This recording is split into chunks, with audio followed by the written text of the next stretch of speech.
William அறிவோம். வணக்கம் அன்பர்களே, இன்று நாம் அறிய போகும் பகுதி திருத்தூதர் பணிகள், அதிகாரம் 1, தூய ஆவியை பற்றிய வாக்குறுதி. தெயோபில் அவர்களே, இயேசு தாம் தெரிந்து கொண்ட திருத்தூதர்களுக்கு அவர்கள் தூய ஆவியின் துணையோடு செய்ய வேண்டியவற்றை குறித்து அறிவுறுத்திய பின் விண்ணேற்றம் அடைந்தார். விண்ணேற்றமடைந்த நாள் வரை அவர் செய்தவை, கற்பித்தவை யாவற்றையும் குறித்து எனது முதலாம் நூலில் நான் எழுதினேன். இயேசு துன்புற்று இறந்த பின்பு 40 நாட்களாக அவர்களுக்கு தோன்றி இறையாட்சியை பற்றி கற்பித்தார். பல தெளிவான சான்றுகளால் தாம் உயிரோடு இருப்பதை காண்பித்தார்.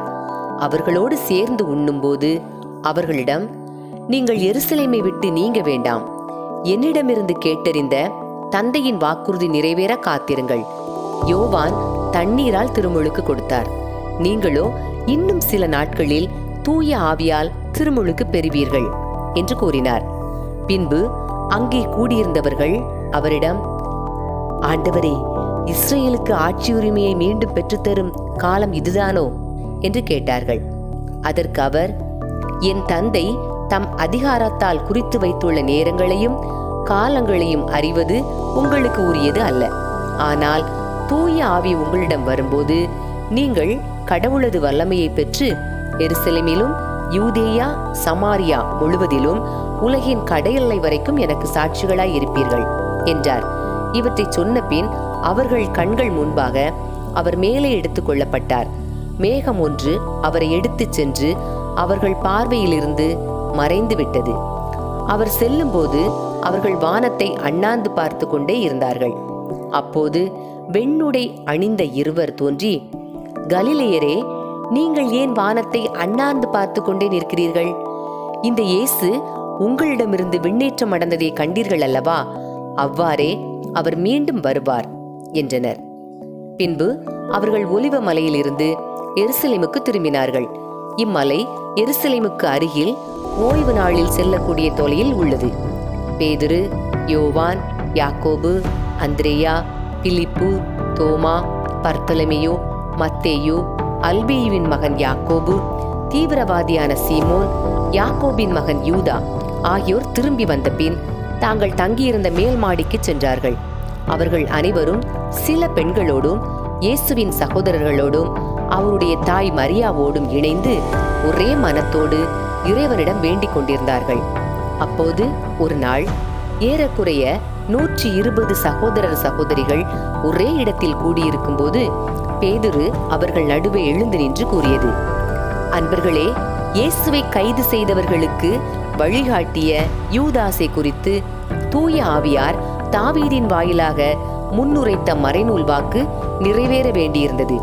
அவன் நம்மில் ஒருவனாய் எண்ணப்பட்டு நாம் ஆற்றும் பணியில் பங்கு பெற்றிருந்தான். அவன் தனது நேர்மையற்ற செயலுக்கு கிடைத்த கூலியை கொண்டு ஒரு நிலத்தை வாங்கினான். பின்பு அவன் தலைகீழாய் விழ வயிறு வெடித்து குடலெல்லாம் சிதறி போயின. இது எருசலேமில் குடியிருக்கும் அனைவருக்கும் தெரிய வந்தது. அதனால் அந்த நிலத்தை அவர்கள் தம் மொழியில் அக்கலிதமா என வழங்குகின்றார்கள். அதற்கு இரத்த நிலம் என்பது பொருள். திருப்பாடல்கள் நூலில், அவன் வீடு பாழாவதாக, அதில் எவரும் குடி புகாதிருப்பாராக என்றும் அவனது பதவியை வேறொருவர் எடுத்துக்கொள்ளட்டும் என்றும் எழுதப்பட்டுள்ளது. ஆகையால் ஆண்டவர் இயேசுவின் உயிர்த்தெழுதலுக்கு சாட்சியாய் விளங்க அவர் நம்மிடையே செயல்பட்ட காலத்தில் நம்மோடு இருந்த ஒருவரை சேர்த்து கொள்ள நாம் கூடி வர வேண்டியது தேவையாயிற்று. யோவான் திருமுழுக்கு கொடுத்து வந்த காலம் முதல் ஆண்டவர் இயேசு நம்மிடமிருந்து விண்ணேற்றமடைந்த நாள் வரை அவர் நம்மோடு இருந்திருக்க வேண்டும். அத்தகையோருள் இருவரை முன்னிறுத்தினார்கள். ஒருவர் யோசேப்பு என்னும் பெயர் கொண்ட பர்சபா, இவருக்கு யுஸ்து என்னும் பெயரும் உண்டு. மற்றவர் மத்தியா.